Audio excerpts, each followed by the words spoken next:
ये दुनिया ने पैगाम दिया है सारी क़यामत तक आने वाली जो रमजान में रोजा रखकर ईद की नमाज अदा करने के लिए आते हैं उनके लिए पैगाम है। सुनने छोटे मजमून को बड़ा तवील करा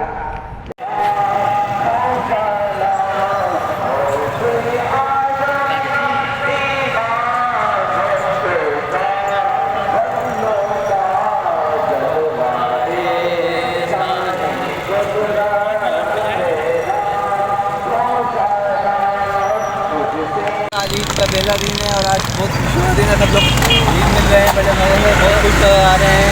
कोई टेंशन नहीं है, अल्लाह का शुक्र है। बड़ा खैर आफियत से दिन गुजर गया है। आप लोगों को रमज़ान मुबारक, ईद मुबारक, एहतिकाफ मुबारक।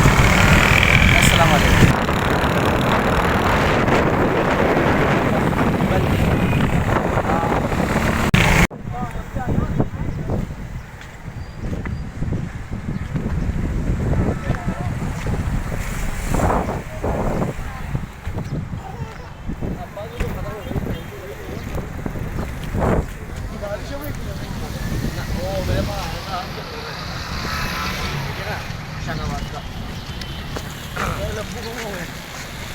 बोला है आपको